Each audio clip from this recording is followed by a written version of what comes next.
Hello student, आपका हमारे YouTube channel पर स्वागत है। दोस्तों, आज हम वर्ल्ड हिस्ट्री का नेक्स्ट टॉपिक पढ़ेंगे, जिसका नाम है लेखन कला और शहरी जीवन।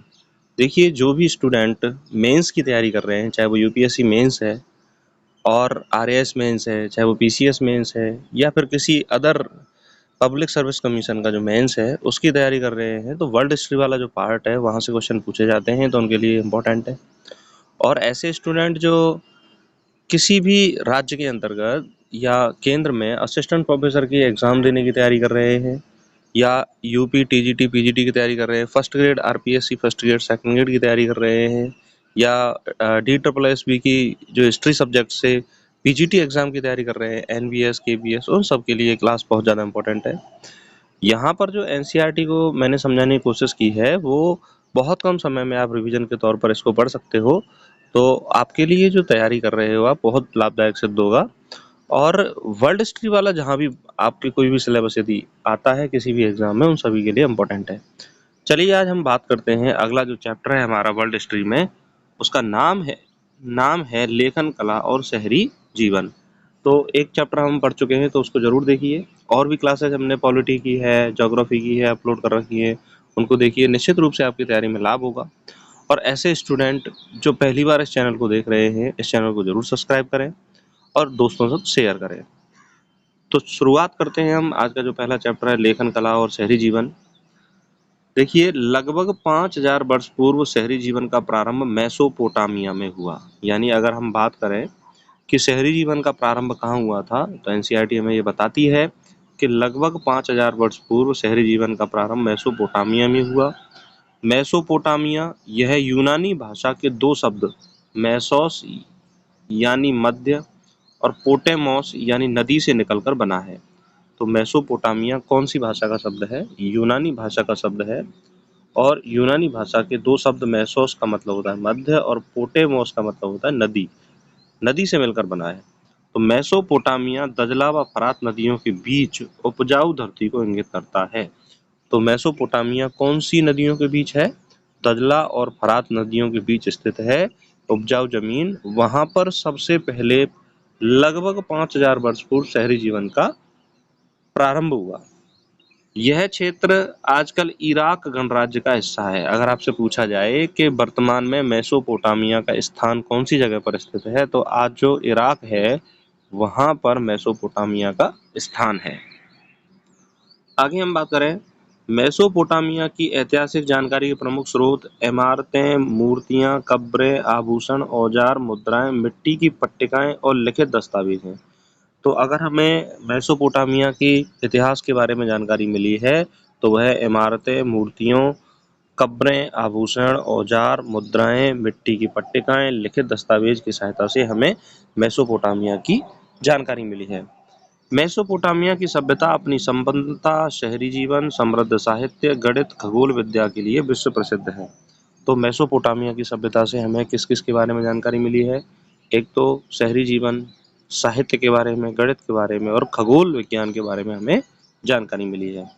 मेसोपोटामिया के शहरीकृत दक्षिणी भाग को सुमेर और अक्कद कहा जाता था। यानी कि मेसोपोटामिया का जो दक्षिणी भाग है जिसमें शहर का विकास हुआ, उसका नाम था सुमेर और अक्कद। 2000 ईसा पूर्व के पश्चात बेबीलोन एक महत्वपूर्ण शहर कायम हो गया और इस भाग को बेबीलोनिया कहा गया। क्या कहा गया? बेबीलोनिया कहा गया। तो बेबीलोन जो शहर है वह 2000 ईसा पूर्व के बाद बना और यह भी एक प्रसिद्ध शहर बना। लगभग 1100 ईसा पूर्व में अरीसीरियाई ने उत्तरी भाग पर कब्जा कर लिया। फिर इस क्षेत्र को अरीसीरिया कहा गया, असीरिया कहा गया। इस क्षेत्र को क्या नाम दिया गया? असीरिया नाम दिया गया। इस प्रदेश की ज्ञात भाषा सुमेरी या सुमेरियन थी। अगर आपसे पूछा जाए कि मेसोपोटामिया की जो ज्ञात भाषा अब तक जो हमें पता चली है वह कौन सी थी? सुमेरी या सुमेरियन थी।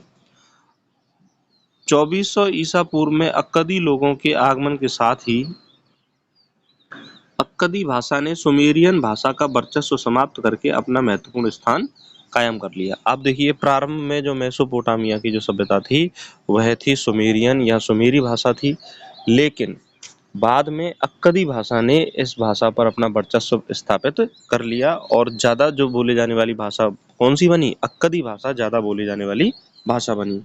इस सभ्यता में नगरों का निर्माण 3000 वर्ष पूर्व हुआ। ईसा पूर्व हो गया। उरूक, उर और मारी इसके प्रसिद्ध नगर थे। कौन कौन से प्रसिद्ध नगर थे? उरूक, उर और मारी इसके प्रसिद्ध नगर थे। श्रम विभाजन एवं सामाजिक संगठन, शहरी जीवन और अर्थव्यवस्था इसकी विशेषता थी। तो यहाँ पर मेसोपोटामिया में श्रम विभाजन, सामाजिक संगठन, शहरी जीवन और अर्थव्यवस्था, विकसित अर्थव्यवस्था यहाँ की क्या थी? विशेषता थी। और इसके प्रसिद्ध नगर थे उरू उरूक, उर और मारी। इसके प्रसिद्ध नगर कौन से थे? उरूक, उर और मारी। यहाँ खाद्य संसाधन तो समृद्ध थे, परंतु खनिज संसाधनों का अभाव था। देखिए, प्रभाव नहीं है ये, क्या था? अभाव था। ये है अभाव था, खनिज संसाधनों का अभाव था, जिन्हें तुर्की, ईरान और खाड़ी पार देशों से मंगाया जाता था। तो मेसोपोटामिया में खाद्य संसाधन प्रचुर मात्रा में थे, लेकिन खनिज संसाधन नहीं थे, तो उन्हें हम बाहर से मंगाते थे। वहाँ के लोग उनको बाहर से मंगाते थे। और कहाँ से मंगाते थे? तुर्की, ईरान और खाड़ी के देशों से उनको खनिज संसाधनों को मंगाया जाता था। लेखन कला की बात करें तो मेसोपोटामिया में जो पहली पट्टिकाएं पाई गई हैं वो लगभग 3200 ईसा पूर्व की हैं। इन पर कीलाकार लिपि द्वारा लिखा जाता था। किसके द्वारा? कीलाकार लिपि के द्वारा लिखा जाता था। जो पट्टिकाएं मेसोपोटामिया सभ्यता में पाई गई हैं उन पर कीलाकार लिपि द्वारा लिखा जाता था और यह 3200 ईसा पूर्व की पट्टिकाएं हैं। कीलाकार, इसको क्यूनिफॉर्म कहा जाता है। यह लैटिन शब्द क्यूनियस से बना है, जिसका अर्थ होता है खूंटी या फॉर्मा। खूंटी और फॉर्मा, जिसका अर्थ होता है आकार। कीलाकार, कीलाकार को क्यूनिफॉर्म कहते हैं। अब देखिए, क्यूनी जो शब्द है वो लैटिन भाषा के क्यूनियस शब्द से बना है, जिसका अर्थ होता है खूंटी, और फॉर्मा शब्द है जिसका अर्थ होता है आकार बना है। तो मेसोपोटामिया में बहुत कम लोग पढ़े लिखे थे। चिन्हों की संख्या काफी पेचीदा और बहुत अधिक थी। तो मेसोपोटामिया में जो, अगर हम बात करें, पढ़े लिखे लोगों की संख्या थी, वह क्या थी? कम थी। चिन्हों की संख्या काफी पेचीदा है वहाँ की, और बहुत ज्यादा वहाँ पर चिन्ह पाए गए हैं। 1400 ईसा पूर्व से धीरे धीरे अरामाइक भाषा का प्रवेश हुआ। देखिए, पहली भाषा कौन सी थी? पहली भाषा थी आपकी सुमेरियन, सुमेरी भाषा थी। फिर दूसरी भाषा कौन सी हो गई? अक्कादी भाषा हो गई। और 1400 ईसा पूर्व में अरामाइक भाषा का प्रवेश हुआ। यह हिब्रू भाषा से मिलती जुलती थी। 1000 ईसा पूर्व के बाद व्यापक रूप से बोले जाने वाली भाषा बनी और आज भी इराक के कुछ भागों में अरामाइक भाषा या अरेमाइक भाषा बोली जाती है। तो 1400 ईसा पूर्व में जो तीसरी भाषा ने वर्चस्व स्थापित किया 1000 ईसा पूर्व तक, वह कौन सी भाषा थी? अरामाइक भाषा थी। 5000 ईसा पूर्व दक्षिण मेसोपोटामिया में बस्तियों का विकास होने लगा था, जिनमें से कुछ शहरों में परिवर्तित हो गए। यहाँ उर नगर में नगर नियोजन पद्धति का अभाव था। इंपॉर्टेंट है, उर नगर में नगर नियोजन पद्धति का अभाव था। गलियां टेढ़ी मेढ़ी और सकरी थी। यानी उर नगर जो था वो नगर तो था, शहर तो था, लेकिन वहां पर नगर की जो, शहरों की जो पद्धति है वह एक व्यवस्थित रूप से नहीं थी। और यहाँ की जो गलियां थी और नालियां थी वो सब क्या थी? टेढ़ी मेढ़ी थी। इराक भौगोलिक विविधता का देश है। इसका पूर्वोत्तर भाग हरे भरे ऊंचे नीचे मैदानों के लिए प्रसिद्ध है। पूर्वोत्तर भाग किसके लिए प्रसिद्ध है? हरे भरे और ऊंचे नीचे मैदानों के लिए। इस प्रदेश का उत्तरी भाग ऊंची जमीन, स्टेपी घास के मैदान, पशुपालन की दृष्टि के लिए उपयुक्त है। तो देखिए, मेसोपोटामिया की बात करें तो मेसोपोटामिया का जो उत्तरी भाग था वो स्टेपी घास के मैदान के पाए जाने के कारण पशुपालन के लिए बहुत ज्यादा अच्छा माना गया है या अच्छा है। तो उसके कारण जो यहाँ पर पशुपालन था वो भी क्या होने लगा? ज्यादा होने लगा। आगे हम बात करें तो इसका दक्षिणी भाग रेगिस्तानी है। मेसोपोटामिया का दक्षिणी भाग क्या है? रेगिस्तानी है। यहाँ सबसे पहले नगरों और लेखन प्रणाली का प्रादुर्भाव हुआ। तो नगर सबसे पहले कहाँ बने? दक्षिणी भाग में बने। और लेखन प्रणाली भी कहाँ बनी? जहाँ पर लोग रहेंगे वहीं लेखन प्रणाली होगी। तो मेसोपोटामिया के दक्षिणी भाग में लेखन प्रणाली की शुरुआत हुई। श्रम विभाजन शहरी जीवन की विशेषता है। इसके साथ ही शहरी अर्थव्यवस्था में एक सामाजिक संगठन का होना भी आवश्यक है।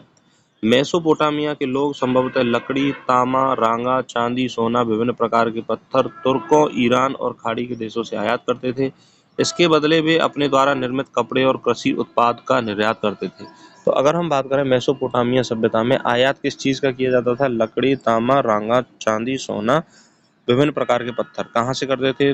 तुर्की, ईरान और खाड़ी के देशों से। और वो निर्यात किस चीज का करते थे? निर्यात करते थे कपड़े और कृषि उत्पादों का क्या करते थे? वो निर्यात करते थे। मेसोपोटामिया के लोग मिट्टी की पट्टिकाओं पर लिखते थे। किस पर लिखते थे? मिट्टी की पट्टिकाओं पर लिखते थे। इंपॉर्टेंट है। वे अपना हिसाब किताब, साहित्य इन्हीं पट्टिकाओं पर लिखते थे। उनकी लिपि कीलाकार थी। कैसी थी? कीलाकार। इसके बारे में हम थोड़ी देर पहले ही चर्चा कर चुके हैं कि कीलाकार का अर्थ क्या होता है। आगे हम बात करें, मेसोपोटामिया के लोग बहुत कम पढ़ लिख सकते थे। अधिकतर लिखावट बोलने के तरीके से को प्रदर्शित करती थी। पुरातत्वविद के अनुसार सर्वप्रथम राजा ने ही व्यापार और लेखन की व्यवस्था की। इस संबंध में एक प्राचीन शासक एन मरकर का नाम उल्लेखनीय है। तो देखिए, पुरातत्वविद कहते हैं कि सर्वप्रथम राजा ने ही व्यापार और लेखन की व्यवस्था की थी। तो लेखन की व्यवस्था करना और व्यापार की व्यवस्था करना राजा का कर्तव्य भी होता है। तो राजा ने ही यहाँ पर लेखन और व्यापार की व्यवस्था की। और कौन सा राजा है जो इस काम में उल्लेखनीय काम किया? उसने एन मरकर। तो आप ध्यान दीजिए, आपसे प्रश्न पूछा जा सकता है कि एन मरकर जो राजा था उसका संबंध किससे है? तो मेसोपोटामिया सभ्यता से है। 5000 ईसा पूर्व से दक्षिणी मेसोपोटामिया में बस्तियों का विकास प्रारंभ हो गया। इन बस्तियों में से कुछ बस्तियां कालांतर में प्राचीन शहर बन गए। मेसोपोटामिया की खुदाई में सबसे पहला ज्ञात मंदिर एक छोटा सा देवालय था। मोस्ट इम्पोर्टेंट है, कैसा था? छोटा सा देवालय। यह मंदिर कच्ची ईंटों से बना हुआ था।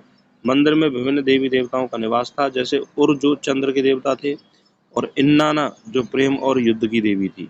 तो आपसे पूछा जा सकता है कि मेसोपोटामिया सभ्यता में उर क्या थे? उर थे चंद्र देवता। और इन्नाना क्या थी? इन्नाना थी प्रेम और युद्ध की देवी थी इन्नाना। आगे हम बात करें, मेसोपोटामिया में नगर नियोजन पद्धति का अभाव था। वहाँ की जल निकासी व्यवस्था मोहनजोदड़ो की जल निकासी व्यवस्था से भिन्न थी। लोग अपने घर का सारा कूड़ा कचरा बुहार कर गलियों में डाल देते थे। तो देखिए, जिस प्रकार से मोहनजोदड़ो में एक अच्छी व्यवस्था थी नगर नियोजन की, तो इस तरह की व्यवस्था मेसोपोटामिया सभ्यता में नहीं थी। आगे हम बात करें, उर में नगरवासियों के लिए एक कब्रिस्तान था जिसमें शासकों तथा जनसाधारण की समाधियां पाई गई हैं, परंतु कुछ लोगों की कब्र साधारण घरों की जमीन के नीचे भी पाई गई हैं। नगरों की सामाजिक व्यवस्था में एक उच्च या संभ्रांत वर्ग का प्रादुर्भाव हुआ। धन दौलत का ज्यादातर हिस्सा समाज के एक छोटे से वर्ग के हाथों में केंद्रित था। मोस्ट इम्पोर्टेंट है, धन दौलत का ज्यादातर हिस्सा समाज के एक छोटे से वर्ग के हाथों में केंद्रित था।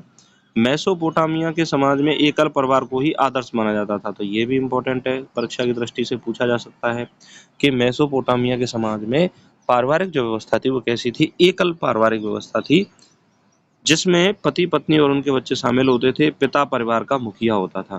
तो पितृसत्तात्मक व्यवस्था मेसोपोटामिया की सभ्यता में मिलती है।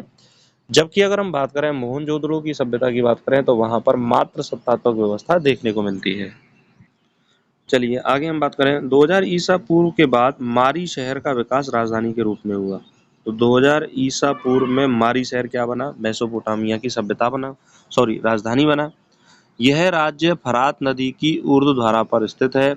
कृषि के साथ साथ पशुपालन भी इसका मुख्य व्यवसाय है। तो मारी शहर में कृषि भी होती थी और पशुपालन भी मुख्य व्यवसाय के रूप में होती थी। यायावर समुदाय कृषि से समृद्ध हुए। यायावर समुदाय का मतलब होता है कि ऐसे लोग जो एक स्थान से दूसरे स्थान पर अपने भोजन पानी की तलाश के लिए घूमते रहते थे, तो वो धीरे धीरे खेती करना शुरू कर दिए। भूमि प्रदेश में पश्चिमी मरुस्थल से आते थे। ये खानाबदोश लोग अक्कादी, एमोराइट, असीरियाई, आर्मीनियन जाति से संबंध रखते थे। तो कौन कौन सी जातियां यायावर थी? अक्कादी थी, एमोराइट, असीरियाई और आर्मीनियन जाति जो थी वो यायावर थी। तो ये धीरे धीरे क्या करने लगे? खेती करने लगे और एक स्थान पर रहने लग गए। मेसोपोटामियाई लोग शहरी जीवन को महत्व देते थे। विभिन्न जातियों व समुदाय के लोग परस्पर मिश्रण से यहाँ की सभ्यता में जीवन शक्ति उत्पन्न हो गई। तो यहाँ जो शहर में लोग रहते थे वो विभिन्न जातियों के थे, विभिन्न समुदाय के लोग थे, और वो सब एक साथ शहरी जीवन को महत्व देने लगे और वहां पर धीरे धीरे शहरों का क्या हुआ? विकास हुआ।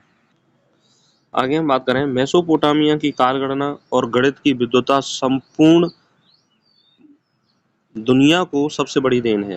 तो आपसे पूछा जा सकता है कि मेसोपोटामियम की सभ्यता से दुनिया को क्या मिला? तो कालगणना मतलब खगोल विज्ञान और गणित की जो विद्वतापूर्ण परंपरा है वो दुनिया को हमें प्राप्त हुई है। तो अगर आपसे पूछा जाए कि दुनिया को सबसे बड़ी देन क्या है, तो वह है कालगणना और गणित की विद्वतापूर्ण परंपरा। अंत में हम बात करते हैं कि एक पुराकालीन पुस्तकालय आरंभिक पुरावेत्ता की मदद से मेसोपोटामिया के अतीत प्रलेखों एवं परंपराओं को खोजने और सुरक्षित रखने की कोशिश की गई थी। गिलगेमिश गिलगेमिश उरूक नगर का शासक था। मोस्ट इंपोर्टेंट है, गिलगेमिश कौन सा था?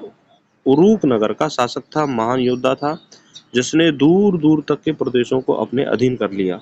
समय का विभाजन सिकंदर के उत्तराधिकारियों द्वारा अपनाया गया।